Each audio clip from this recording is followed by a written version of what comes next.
Okay, तो answer आया due to motion. Yes, so due to motion there is a kinetic energy. Yes. So पहली बात जो मैंने क्वेश्चन पूछी, व्हाई, सो आंसर आया ड्यू टू मोशन. अब मैं पूछूंगा हाउ मच, कितनी होती है, तो उस ये भी आपने पढ़ा होगा, हाफ एम वी स्क्वायर होती है. अब तीसरा क्वेश्चन मेरा ये है कि स्टोर किस में होती है, स्टोर किस में होती है, मतलब ये किस चीज में स्टोर है, इतनी एनर्जी तो है, किस में, तो उसी ऑब्जेक्ट में जिस ऑब्जेक्ट का मोशन हो रहा है, ऑब्जेक्ट जिसका मोशन हम एनालाइज कर रहे हैं, ठीक है, जिसका मोशन एनालाइज हो रहा है उस ऑब्जेक्ट में होती है, तो इसमें स्टोर हो जाती है. अच्छा, यही काम अगर पोटेंशियल एनर्जी के साथ किया जाए, तो potential energy, why there is a potential energy,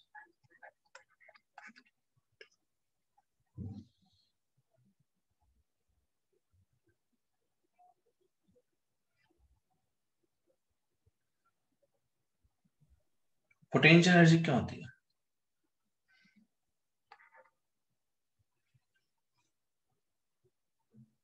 why, any answer?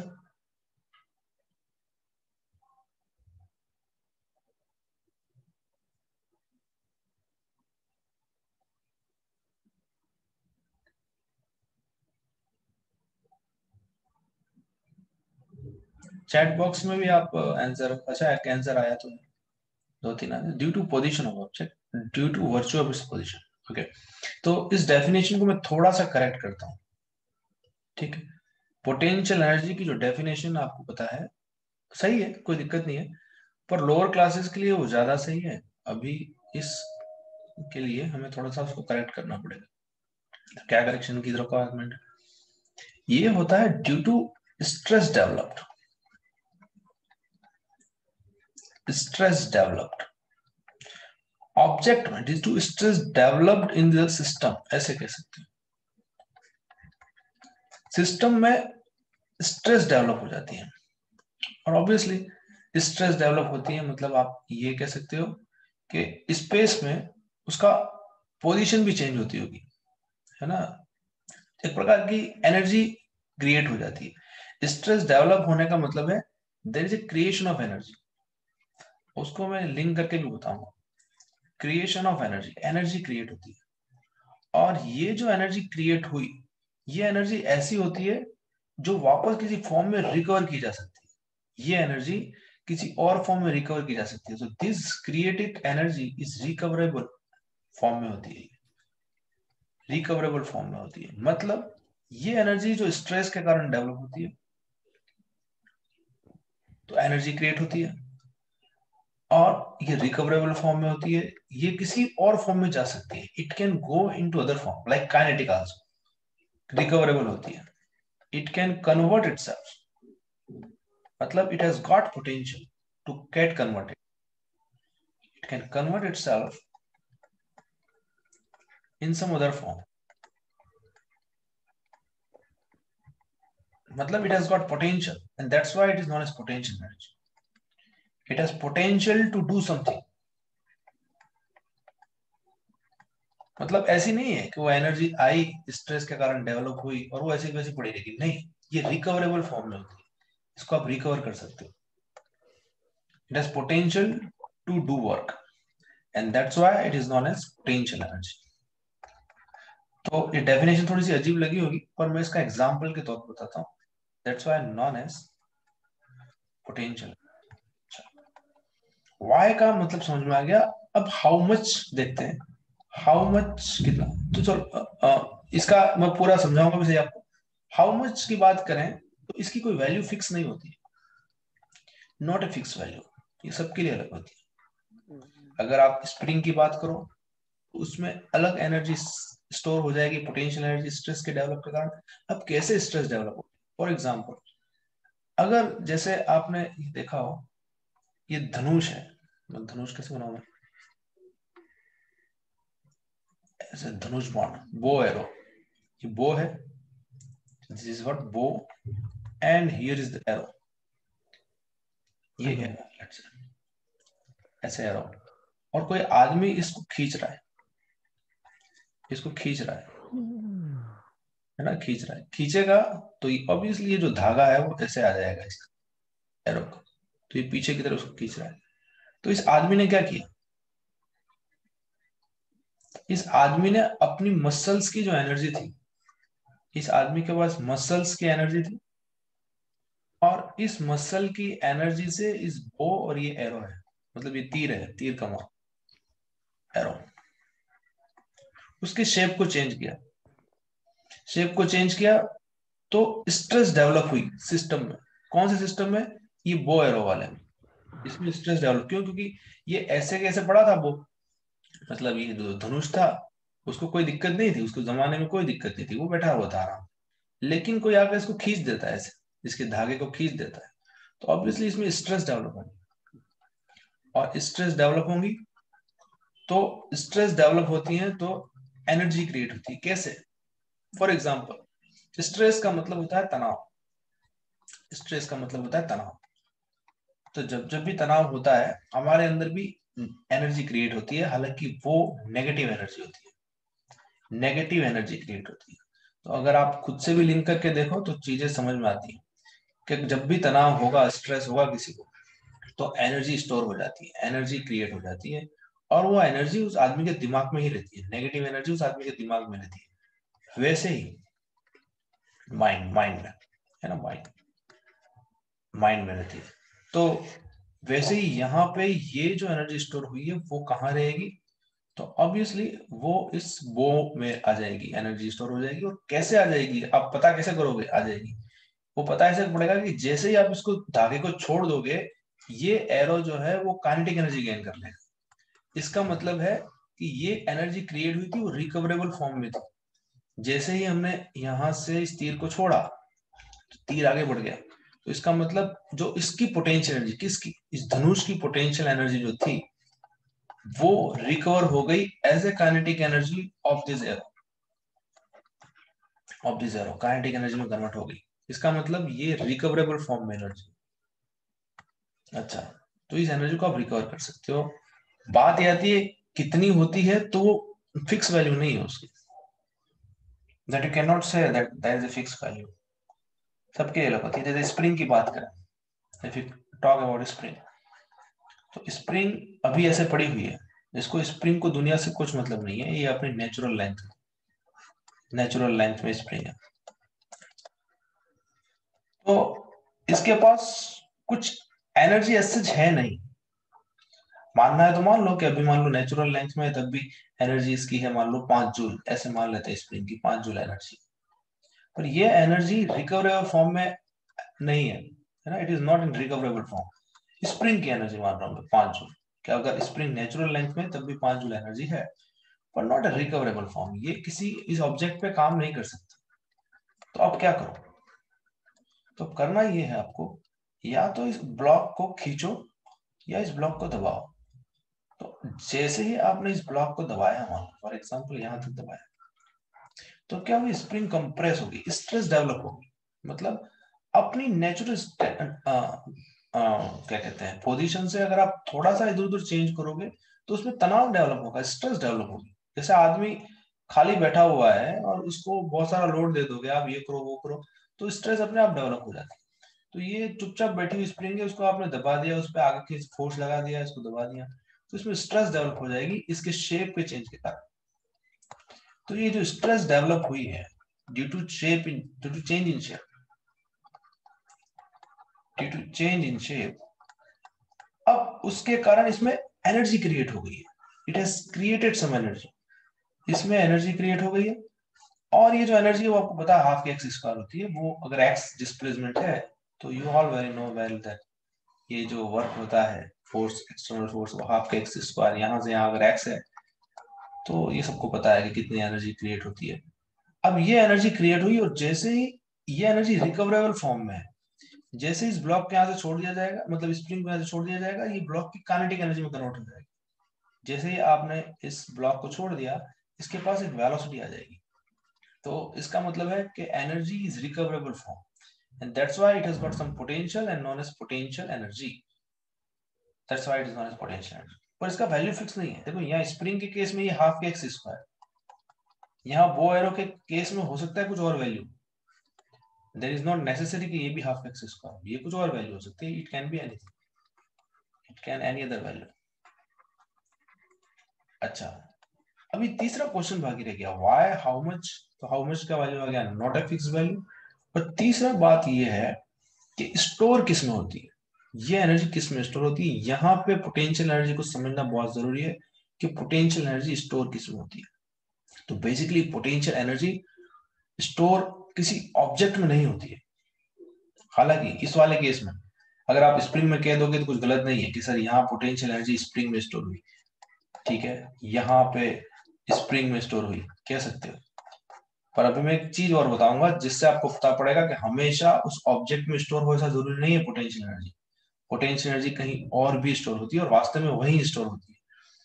तो वो हम बाद में करते हैं बात। और बो एरो की बात करें तो बो एरो के केस में यहाँ हम कह सकते हैं कि सर बो में पोटेंशियल एनर्जी स्टोर हुई।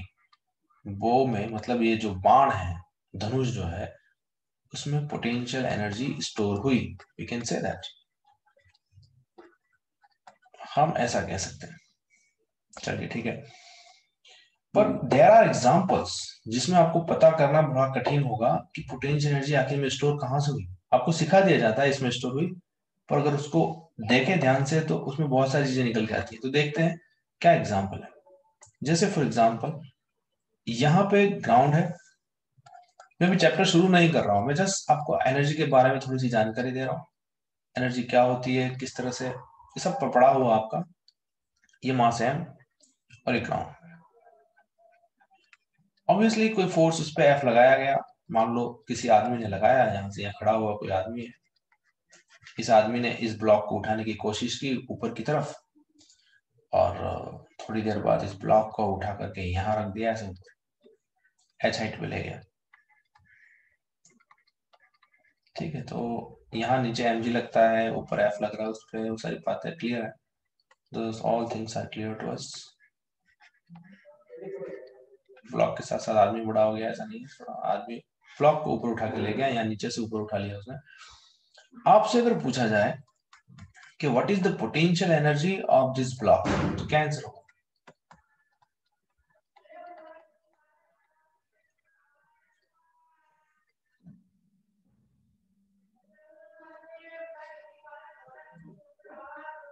चैट में आंसर आया mgh। श्रेष्ठा श्लोका बोल रही है mgh।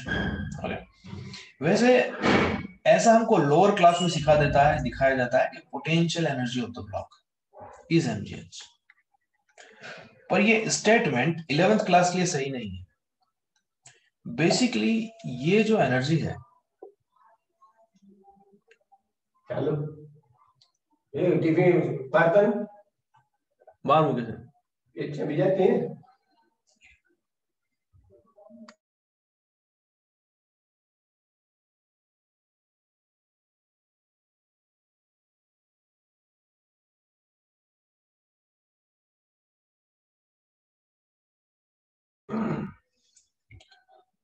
सो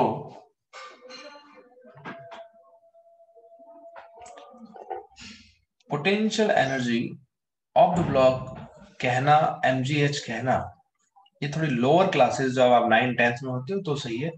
11th के लिए ये बोलना थोड़ा सा गलत बात है। वहां पर क्योंकि सीखना होता है इसलिए हम कह सकते हैं, लेकिन 11th क्लास में थोड़ा आपको इसको मॉडिफाई करना पड़ेगा। 11th class need modification. अब व्हाट मॉडिफिकेशन इट नीड्स, चलिए देखते हैं क्या मॉडिफिकेशन की जरूरत है।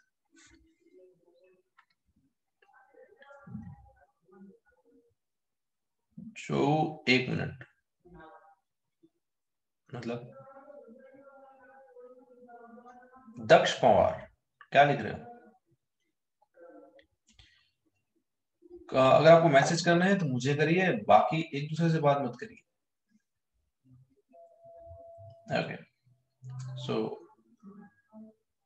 ये जो पोटेंशियल एनर्जी है वास्तव में यहाँ पे अर्थ है, ground in the sense is nothing but earth, ground earth है। तो ये अर्थ और इस ब्लॉक दोनों की एनर्जी है।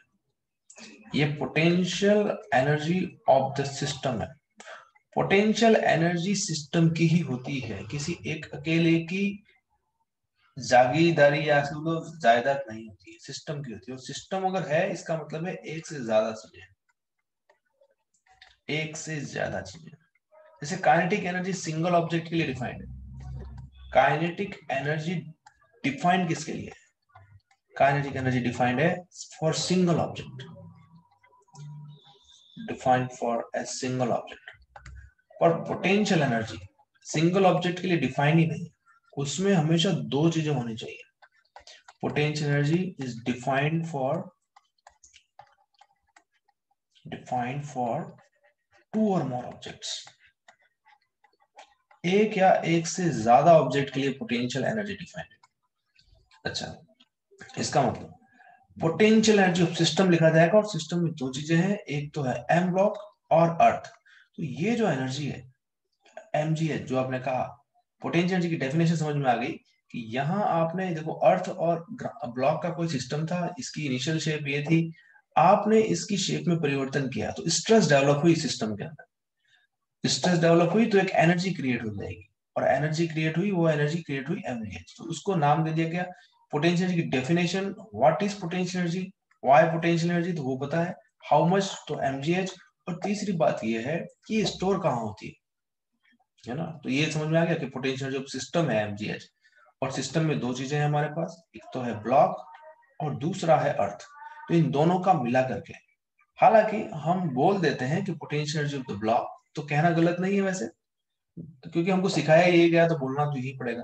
पर वास्तव में याद होना चाहिए कि ये सिस्टम की है, ये बैक ऑफ द माइंड कहीं ना कहीं आपके दिमाग में होना चाहिए एमजीएच। और बाद में बात आती है कि स्टोर कहाँ होती है, वेरी इंपॉर्टेंट पॉइंट, स्टोर कहाँ होती है।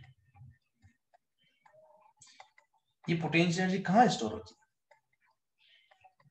मतलब पोटेंशियल, इसलिए पोटेंशियल बोल दिया जाता है क्योंकि इसके पास पोटेंशियल है, इस एनर्जी के पास, ये जो भी एनर्जी है ये रिकवरेबल फॉर्म में अचीव की जा सकती है।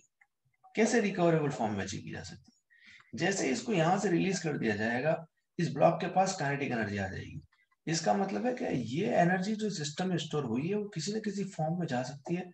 इसका मतलब इसके पास सम पोटेंशियल है to do something, potential to do something, and that's why it is known as potential energy. तो बात यह थी कि स्टोर कहाँ होती है, इसका किसी ने आंसर दिया, ये पोटेंशियल एनर्जी कहाँ स्टोर होती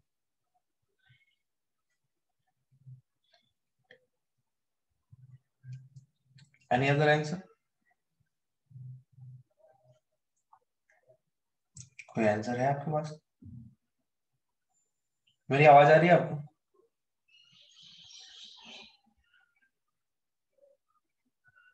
कैन यू लिसन टू मी?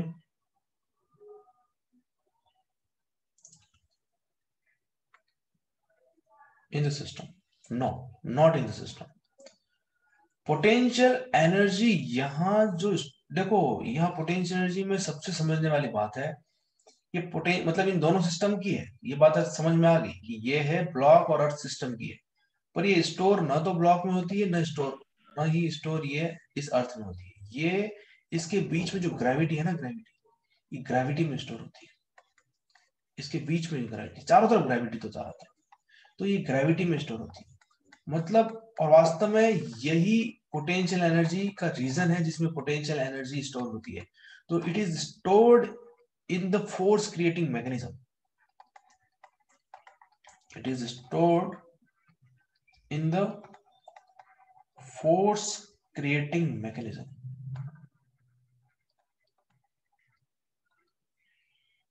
या कह सकते हो इन द फोर्स फील्ड, ऐसे कह दो ज्यादा, फोर्स फील्ड में स्टोर होती है। फॉर एग्जांपल, जब मैंने बात की थी स्प्रिंग की, तो स्प्रिंग में जो फोर्स फील्ड था वो स्प्रिंग के अंदर ही था, कैक्स। तो पोटेंशियल एनर्जी इस फोर्स फील्ड में, मतलब स्प्रिंग के अंदर स्टोर होगी, स्प्रिंग में स्टोर होगी। और ये पोटेंशियल एनर्जी इस स्प्रिंग की ही थी, क्योंकि स्प्रिंग के पास स्प्रिंग का स्ट्रेस डेवलप हुआ है, स्प्रिंग में स्ट्रेस डेवलप हुई है, तो स्प्रिंग जो है उसमें पोटेंशियल एनर्जी स्टोर होगी। अच्छा, यहाँ पे फोर्स जो है वो mg जो है वो ग्रेविटी है, और ग्रेविटी जो है वो स्पेस में है। तो यहाँ जो पोटेंशियल एनर्जी स्टोर होती है वो पूरे के पूरे स्पेस में स्टोर होती है। इतनी mgh जो है ना तो इसके पास है ना इसके पास है। ऐसा समझो कि ये कोई परिवार का एक सदस्य है। मान लो ये बड़ा भाई है और ये छोटा भाई है। दोनों के पास कुछ पैसा है और ये पैसा ना तो इसके पास है ना इसके पास है, ये बैंक में पड़ा हुआ है। तो ये पैसा बैंक है, तो ग्रेविटी जो स्पेस है वो एक तरह का बैंक है और बैंक में ये पैसा पड़ा हुआ है mgh। जितनी जरूरत होगी उतना मिल जाएगा। मतलब अगर आप इसको छोड़ दोगे तो ऑब्वियसली पैसा धीरे धीरे कम होगा, क्योंकि स्ट्रेसेस कम होते जाएंगे, शेप में चेंज वापस अपने ओरिजिनल शेप में आ रहा है। जैसे जैसे नीचे आएगा वापस it will gain original shape. तो शेप चेंज के कारण जो स्ट्रेस डेवलप हुई थी उस वो एनर्जी रिकवरेबल फॉर्म में थी, तो वो काइनेटिक एनर्जी में कन्वर्ट हो गई। ठीक है, बट ये स्टोर कहाँ होती है ये बात क्लियर है कि स्पेस में स्टोर होती है। वैसे ही आप ट्वेल्थ में देखोगे, ट्वेल्थ में आपके पास चैप्टर आता है मैग्नेटिक फील्ड और इलेक्ट्रिक फील्ड। तो वहां क्या होता है, दो चार्जेस होते हैं। इलेक्ट्रिक फील्ड की बात करें अगर, if you talk about electric field, तो इलेक्ट्रिक फील्ड की बात करें तो वहां पे दो चार्जेस होते हैं, Q1 और एक Q2। और ऐसा बोला जाता है, वहां भी बच्चों को यही समझ में आता है कि पोटेंशियल एनर्जी किसकी है। तो समझ में नहीं आता इस क्यू की है कि इस क्यू की है, क्योंकि उनका पोटेंशियल एनर्जी का कंसेप्ट थोड़ा क्लियर नहीं होता है। तो पोटेंशियल एनर्जी का फॉर्मूला होता है K Q1 Q2 बना। और उनसे पूछ लिया जाए, आप भी अपने किसी सीनियर से पूछ सकते हो कि ये जो एनर्जी है वो किसकी है, तो मेरे हिसाब से किसी को आंसर नहीं मिलेगा अभी। उनको पता ही नहीं होगा कि किसकी पोटेंशियल एनर्जी है। कोई कहेगा Q1 की है, कोई कहेगा Q2 की है, किसी को पता ही नहीं किसकी है। होता क्या वही नहीं पता। तो potential energy K Q1 Q2 किसकी है, इस Q1 की इस Q2 की।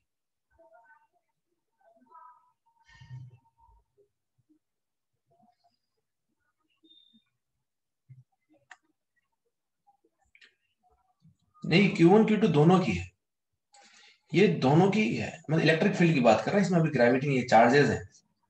चार्जेस है ना, ये मास नहीं है। तो ग्रेविटी की बात नहीं करेंगे, मास नहीं है। ये चार्ज है तो इलेक्ट्रिक फील्ड होता है इनके बीच में, इनके बीच में इलेक्ट्रिक फील्ड होता है। तो ऑब्वियसली ये जो पोटेंशियल एनर्जी है दोनों Q1 Q2 की है, Q1 एंड Q2 दोनों की है, सिस्टम की है।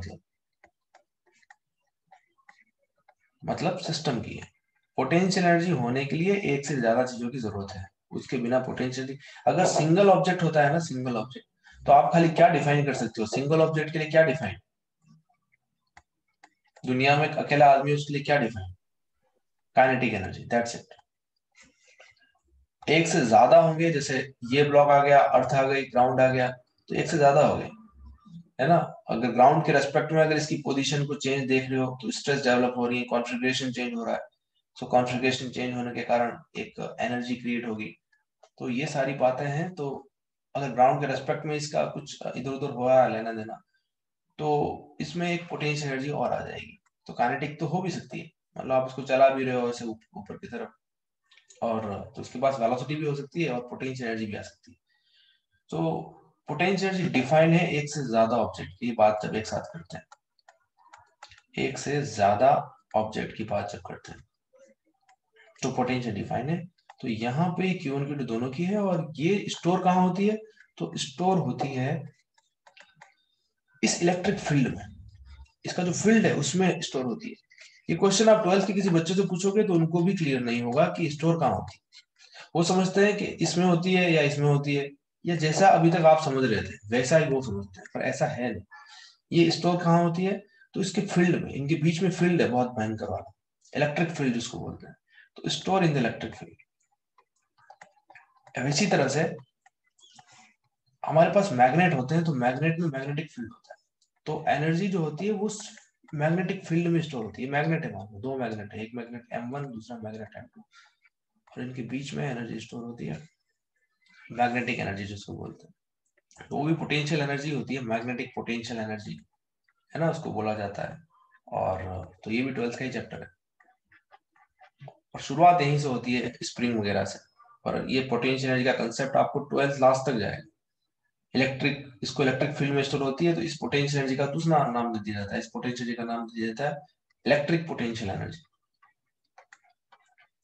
मैंने इसकी वैल्यू भी नहीं बताई है मैग्नेट वाले की, कितनी होती है, तो कोई बात नहीं, वो निकाल लेंगे, कोई खास बात नहीं है उसमें।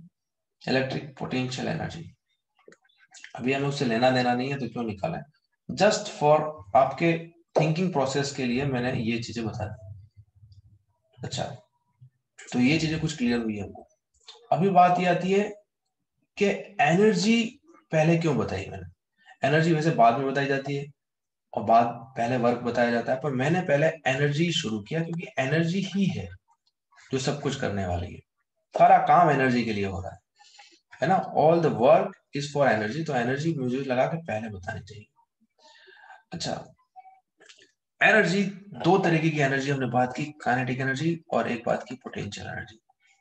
थोड़ा समझा है, पूरा नहीं समझा, वो तो जब एनर्जी पढ़ेंगे अच्छे से तब समझेंगे, थोड़ा ऊपर ऊपर का ओवरव्यू लिया है। अच्छा, काइनेटिक एनर्जी जैसे कोई ब्लॉक है। अच्छा, एक और बात कि दुनिया में जितनी भी एनर्जी है वो या तो काइनेटिक एनर्जी है या पोटेंशियल एनर्जी है या इन दोनों का कॉम्बिनेशन, और कोई एनर्जी तीसरी एनर्जी होती नहीं। काइनेटिक एनर्जी है या पोटेंशियल एनर्जी है या इन दोनों का कॉम्बिनेशन है, इन दोनों का प्लस कुछ है। मान लो ये 20% काइनेटिक एनर्जी हो गई और 80% पोटेंशियल एनर्जी हो गई किसी और एनर्जी में, किसी में 20% पोटेंशियल एनर्जी हो गई, 80% काइनेटिक एनर्जी हो गई, तो कॉम्बिनेशन होगा, है ना। और किसी में प्योर 100% काइनेटिक एनर्जी है और पोटेंशियल एनर्जी 0% है, किसी में प्योर 100% पोटेंशियल एनर्जी है और 0% काइनेटिक एनर्जी है। तो ऐसे चलता रहेगा, ऐसे कॉम्बिनेशन मिलता रहेगा आपको सवालों के अंदर, ठीक है। तो मान लो ये v स्पीड से चल रहा है, v1 स्पीड से चल रहा है, और फिर मैं कह दूं कि इसकी स्पीड v2 हो गई। आफ्टर सम टाइम, मान लो ये 10 मीटर पर सेकंड से चल रहा है, आफ्टर सम टाइम इसकी स्पीड हो गई v2 20 मीटर पर सेकंड, ठीक। इसका मास ले लेते हैं 2 kg, ये 2 kg, और इसका डिस्प्लेसमेंट ले लेते हैं फॉर एग्जांपल 5 मीटर। तो मुझे बताओ इसकी काइनेटिक एनर्जी में चेंज आया, मतलब क्या हुआ।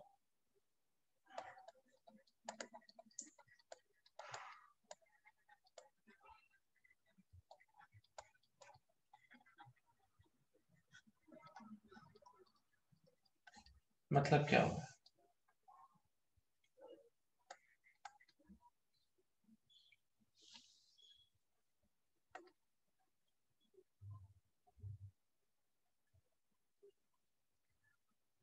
क्या मतलब हुआ इसकी काइनेटिक एनर्जी में चेंज आया ऐसे।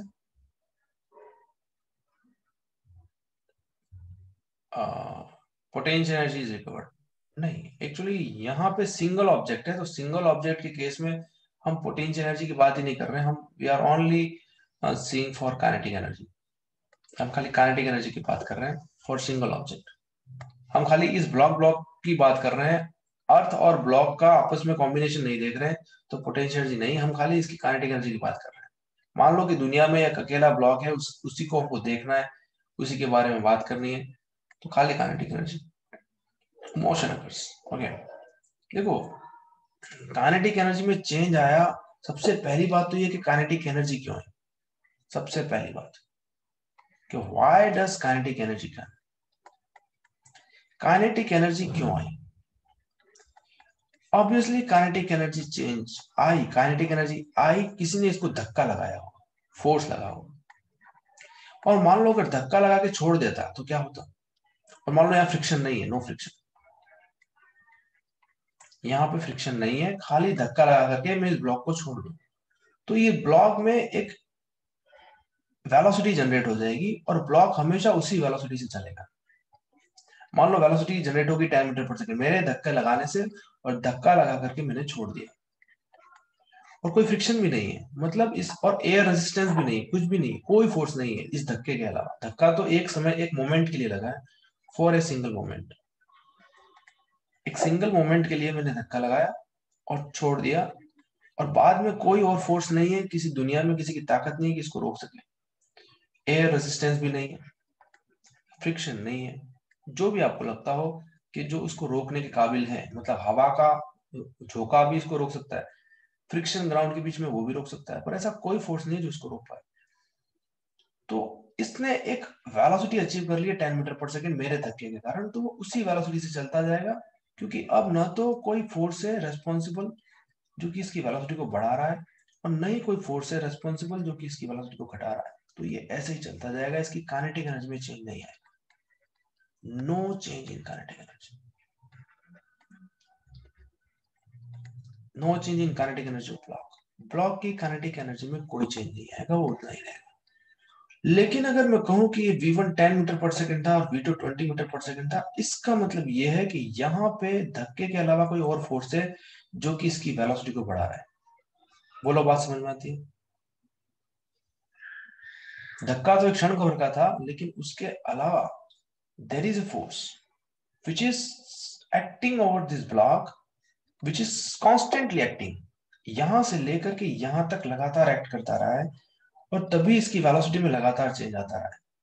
यहां से लेके इस पूरे स्पेस में चेंज आता है, यहां से और पूरे टाइम इंटरवल में, मतलब यहां से टाइम इंटरवल कुछ होगा, ये पूरा स्पेस जितना भी इसने कवर किया, वो स्पेस और टाइम इंटरवल दोनों में इसकी वेलोसिटी का चेंज आ रहा है। स्पेस और स्पेस के साथ चेंज आ रहा है, मतलब टाइम इंटरवल के साथ भी चेंज आ रहा है, टाइम इंटरवल के साथ चेंज आ रहा है, मतलब स्पेस के साथ भी चेंज आ रहा है। तो वेलोसिटी में चेंज हुआ।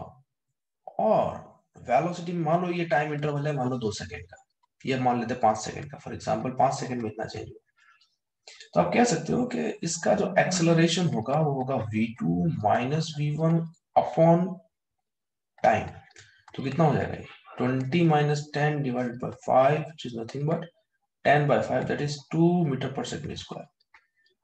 तो ऑब्वियसली इस पे फोर्स कितना लगा, तो मास इंटू एक्सेलरेशन, मास है 2 kg और एक्सेलरेशन भी 2 है, तो फोर्स कितना लगा इस पे, अप्लाइड फोर्स कितना लगा,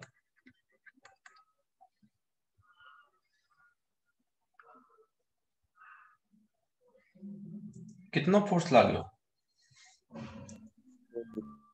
हाँ 4 न्यूटन।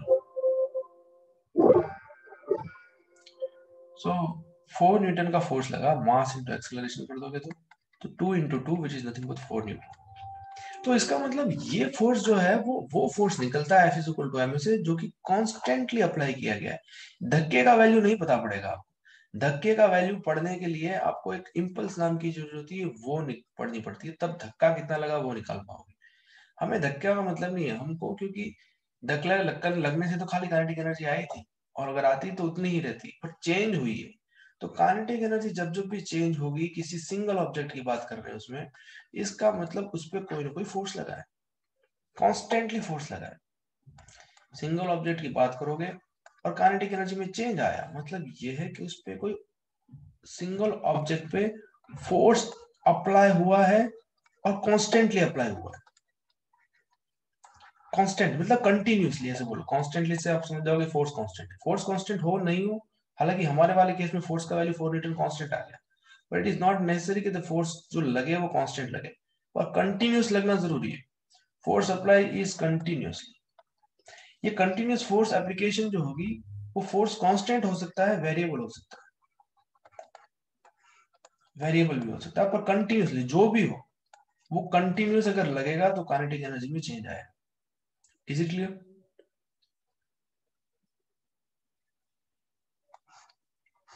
अच्छा, तो सिंगल ऑब्जेक्ट की बात की तो ऐसा कुछ हुआ।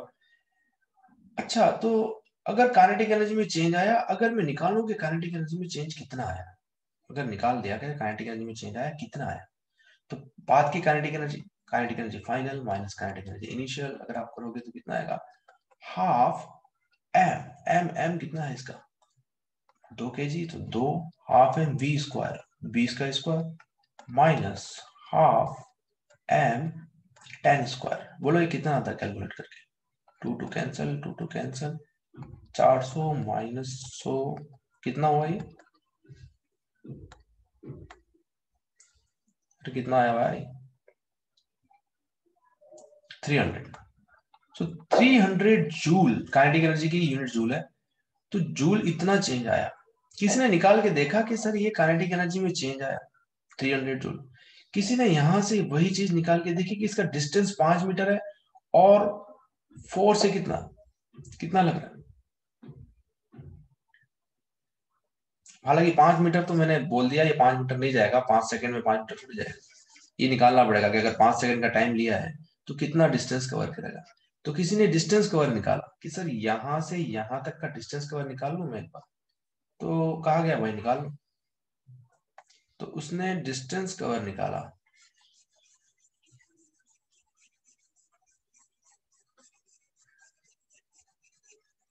उसने क्या डिस्टेंस कवर निकाला, उसने डिस्टेंस कवर ये निकाला कि भाई कैसे निकालेंगे distance cover, s is equal to u t plus half a t square करके निकाल लो। तो एस यू कितना है 10, टी कितना है 5 सेकेंड, प्लस हाफ ए का वैल्यू कितना निकाला था 20, 10 तो 10, 10 बाय 5 2 2 और ये आ गया 5 का स्क्वायर। तो डिस्टेंस कितना है 50, ये हाफ प्लस 25 तो आया 75 मीटर, और ये ऐसा आया 75 मीटर। और किसी ने इस 75 मीटर को डिस्टेंस है और फोर्स है 4 न्यूटन, तो फोर्स का वैल्यू 4 न्यूटन था ना, mass into acceleration 2 into 2 4 Newton. और फिर किसी ने इस फोर्स को इस डिस्टेंस से मल्टीप्लाई कर दिया 4 इंटू 75, तो उसने क्या पाया 4 ये हो जाएगा 20 और ये 30। तो उसने पाया कि फोर्स इंटू डिस्प्लेसमेंट करो तो वो वही आता है जो कि काइनेटिक एनर्जी में चेंज आया। और ऐसा एक एग्जांपल पे नहीं किया गया, ऐसा बहुत सारे एग्जांपल पे किया गया। तो इसका मतलब ये समझ में आ गया, फोर्स इनटू डिस्प्लेसमेंट एक नई क्वांटिटी है जो कि चेंज इन काइनेटिक एनर्जी देती है। Force into displacement is another quantity, physical quantity, which gives you what, which gives you change in kinetic energy. ऐसा कोई और एग्जांपल भी लिया होगा, मैंने एक सिंगल एग्जांपल लिया। तो ये रिलेशन एस्टेब्लिश कर दिया गया कि force into distance is change in kinetic energy, पर for what, for single object, not for multiple object. Multiple object में ये force into displacement change in kinetic energy plus change in potential energy, क्योंकि potential energy और आ जाएगी। तो इसमें फॉर्मूले में थोड़ा सा चेंज है। क्या चेंज आएगा, तो ये एक फिजिकल क्वांटिटी दे देगी, force into displacement is equal to change in kinetic energy. और इस ये फॉर सिंगल ऑब्जेक्ट,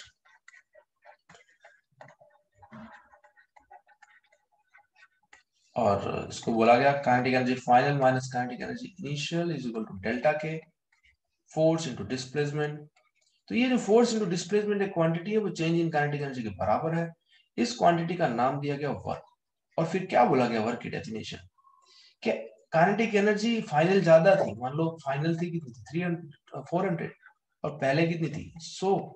तो इसका मतलब है कि कुछ एनर्जी ट्रांसफर हुई है, मतलब 100 में से अगर आपने 300 ट्रांसफर की तभी तो फाइनल काइनेटिक एनर्जी बढ़ी। तो काइनेटिक एनर्जी इनिशियल थी आपके पास 100 जूल और बाद में हो गई 400 जूल। इसका मतलब है you have transferred some energy in form of kinetic energy, you have transferred some energy, you have transferred energy. And who have transferred energy? Obviously the force which is acting continuously, ये जो force जो continuously उस object पे लग रहा है, उस object ने क्या किया है, तो उस ऑब्जेक्ट ने एनर्जी ट्रांसफर की है। अच्छा, इसका मतलब ये है W is nothing but transfer of energy. ये एनर्जी का ट्रांसफर है। कितनी एनर्जी ट्रांसफर हुई, जितनी काइनेटिक एनर्जी चेंज हुई। और इस एनर्जी ट्रांसफर का बार बार ट्रांसफर ऑफ एनर्जी बोलना सही नहीं लगता, तो इसको बोल दिया गया वर्क, कि work is nothing but transfer of energy in form of what, तो यहां पे इन form of kinetic energy, in form of kinetic energy. और इसको बोलते हैं वर्क, नहीं खाली वर्क नहीं बोलेंगे, वर्क बाय फोर्स, क्योंकि ये काम सारा फोर्स ने किया है, इसलिए वर्क बाय फोर्स बोलना बड़ा जरूरी है। क्योंकि अगर फोर्स है वो कंटिन्यूसली लगा इसलिए एक्सेलरेशन आया, एक्सेलरेशन आया इसलिए वेलोसिटी में चेंज हुआ, वेलोसिटी में चेंज हुआ इसका मतलब काइनेटिक एनर्जी में चेंज हुआ। क्योंकि काइनेटिक एनर्जी क्या होती है, हाफ एम वी स्क्वायर होती है। तो वेलोसिटी में चेंज आएगा तो वी में चेंज होगा, काइनेटिक एनर्जी में चेंज हुआ और काइनेटिक एनर्जी बढ़ी, इसका मतलब एनर्जी आपने दी। तो किसने दी, तो ऑब्वियसली इस फोर्स ने दी। तो इस क्वांटिटी को W से डिफाइन किया गया और उसको बोला गया transfer of energy. Other format में इसको वर्क बाय फोर्स बोलते हैं। और ये transfer of energy in form of kinetic energy गई। अच्छा, अगर दो ऑब्जेक्ट होते तो ये बेसिकली वर्क एनर्जी थ्योरम है, मैंने आपको ऐसे ही बता दी, तो इसके लिए कोई बहुत बड़ा वो कोई डेरिवेशन वगैरह नहीं किया, ऐसे ही आपको समझाने के हिसाब से बता दिया गया है। ठीक है, आज मैंने चैप्टर शुरू नहीं किया, वैसे जस्ट थोड़ी सी जानकारी दे रहा हूँ। चैप्टर तो हम बाद में कभी शुरू करेंगे जब भी टाइम मिलेगा, जब भी अगली क्लास होगी। कुछ सवाल जो करने हैं बेसिकली, तो सवाल कराने हैं मुझे। अच्छा, अगर एक से ज्यादा ऑब्जेक्ट होते तो यही एफ डॉट एस जो है वो किस में चला जाता, कि change in kinetic energy plus change in potential energy दोनों में। पोटेंशियल एनर्जी का चेंज को डेल्टा यू से बताते हैं। अभी पोटेंशियल एनर्जी का चेंज क्या है, कैसे है, वो हम बाद में समझेंगे, पर ये भी वर्क होता है। तो वर्क बेसिकली डेल्टा के प्लस डेल्टा यू होता है, मतलब change in kinetic energy plus change in potential energy, पर ये U2 माइनस U1 ऐसे बोल दो, या U फाइनल माइनस, जो भी है U final minus U initial बोल दो, कैसे भी बोल दो।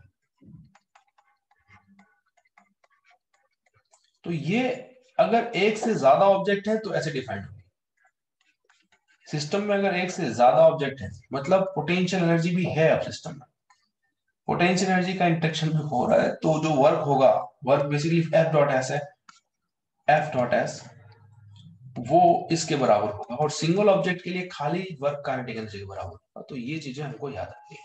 चलिए, इसके बाद काइनेटिक एनर्जी और पोटेंशियल एनर्जी की बात बाद में करेंगे अपन। अभी हम वर्क निकालना सीखते हैं कि एफ डॉट एस जो वर्क ट्रांसफर है वो कैसे निकलता है। तो इस पे बेस्ड पूरा एक लेक्चर टीचर निकाल देते हैं कि W is equal to f dot s जो है वो सिखाते हैं हमको कि भाई कैसे निकलता है। अलग अलग कंडीशंस में अलग अलग एग्जाम्पल क्रिएट किए जाते हैं और फिर निकाला जाता है एफ डॉट एस की वैल्यू क्रिएट करना, एक एक बताया जाता है। तो इसलिए स्कूल्स में या किताबों में पहले इसको पढ़ा दिया जाता है, फिर इसको पढ़ा दिया जाता है, फिर इसको पढ़ा दिया जाता है, ऐसे सीक्वेंस मेंटेन होती है। क्योंकि पहले ये निकालना सिखा देते हैं, फिर बाद में धीरे धीरे कहते हैं कि ये जो है वो इसके बराबर है, फिर थोड़ा और आगे बढ़ते हैं तो कहते हैं कि नहीं भाई ये इसके और इसके दोनों के बराबर है। पर मैं आपको डायरेक्ट पीछे से आगे ले जा रहा हूँ। अब हम पहले इसको सीखेंगे कि ये अलग अलग सिचुएशन में ये कैलकुलेशन कैसे होती है, फिर इसकी कैलकुलेशन साथ में लेंगे और फिर इसकी भी साथ में लेंगे। तो चलिए एक एक ऐसा एग्जांपल लेता हूं जिसमें बहुत सारे फोर्सेस के वर्क आपको निकालने पड़ जाए, और एफ डॉट एस वाला फॉर्मूला आप थोड़ा सा क्लियरली समझें।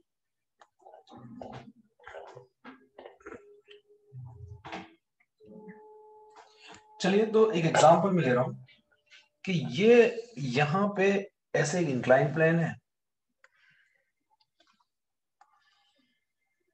यहाँ पे एक इंक्लाइन प्लेन है लाइक दिस, ये v स्पीड से ऊपर जा रहा है, ये एंगल थीटा है, यहाँ पे एक ब्लॉक है एम मास का, और रेस्ट पे रखा हुआ है, और यहाँ फ्रिक्शन भी है, नॉर्मल रिएक्शन भी है, और ग्रेविटी भी है, सब है। तो यहाँ कौन कौन से फोर्स है, friction, normal force, normal contact force, और ग्रेविटी, है। अभी आपको निकालना क्या है इस वाले सवाल में, इस वाले में सवाल में टी टाइम इंटरवल में इन तीनों फोर्सेस का वर्क निकालना। Work of all above forces in time interval T, work done on block by all above forces in time interval t।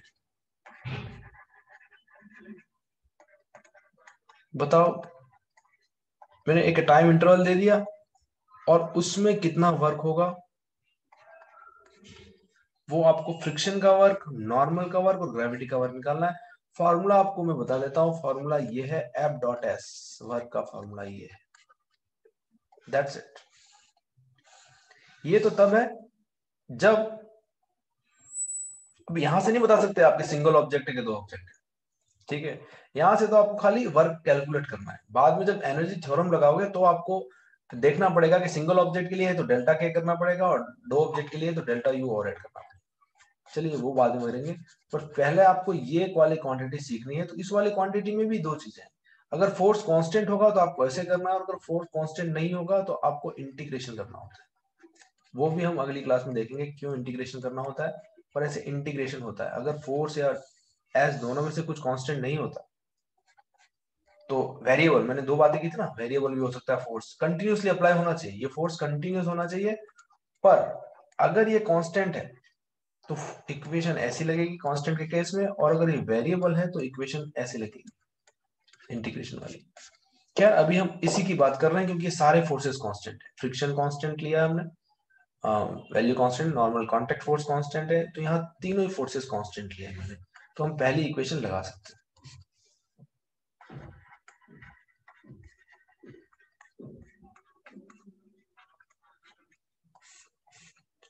बताओ ग्रेविटी का वर्क कितना होगा? ग्रेविटी तो सबसे पहले आपको देखना पड़ेगा कि इस भाई ग्रेविटी लग रही कहां रही है। You have to see that gravity कहां लग रही। किसी ने आंसर दिया आपका? देख लेता हूं, नहीं दिया। मेरी आवाज आ रही है? मैं अगेन पूछ रहा हूं आपसे। आप लोग बोलते रहोगे तो मुझे ध्यान रहेगा कि आप मेरी आवाज आप सुन रहे हो, ये तो पता पड़ेगा कि मैं ही बोल रहा हूँ। तो देखो इस ब्लॉक की बात करें तो ग्रेविटी जो है वो इस पे ऐसे नीचे की तरफ लग रही है ना, ऐसे है। और ऑब्वियसली ये एंगल थीटा है तो ये एंगल भी थीटा ही होता है, आप सबको पता है। खैर लेकिन वेलोसिटी ऊपर है, तो इस ब्लॉक आफ्टर सम टाइम, ये जो ब्लॉक है मान लो ये इधर ऊपर चला गया, थोड़ी देर बाद t समय बाद ये जो ब्लॉक है वो मान लो यहाँ पहुंच गया, इसके रेस्ट पे है ना, इस पे रेस्ट पे, तो खाली इसका वर्टिकल डिस्प्लेसमेंट होने वाला है। तो वर्टिकल डिस्प्लेसमेंट कितना होगा वो हम निकाल लेंगे। चलिए 9 o'clock आपका लेक्चर है, तो इसको हम बंद करते हैं और ये आप निकालना, सॉल्व करना कि भाई कितना। मैं एक बता देता हूँ लास्ट ही कि डिस्प्लेसमेंट मान लो ऐसे है, तो mg नीचे लग रहा है और s ऊपर लग रहा है। इसका मतलब ये है कि यहाँ अगर आप mg का वर्क निकालोगे, वर्क डन बाय mg, तो fs cos थीटा होता है, f dot s cos theta होता है, तो f होगा mg, डिस्प्लेसमेंट s दे ही रखा है और cos 180, तो माइनस mgs है ना। और s का वैल्यू कैसे आएगा? तो क्योंकि कांस्टेंट वेलोसिटी से जा रहा है तो कोई दिक्कत वाली बात है नहीं, एक्सेलरेशन है ही नहीं इसके पास, तो s का वैल्यू हो जाएगा v इंटू टी, क्योंकि ut plus half T square करोगे ना, और a तो 0 दे रखा है कांस्टेंट वेलोसिटी, तो s का वैल्यू vt हो गया, तो हो जाएगा माइनस mg vt। ये वर्क डन बाय mg हो गया। मैंने ग्रेविटी का वर्क निकाल लिया है, आप नॉर्मल कॉन्टेक्ट फोर्स का और फ्रिक्शन का वर्क आप निकाल लो। Thank you.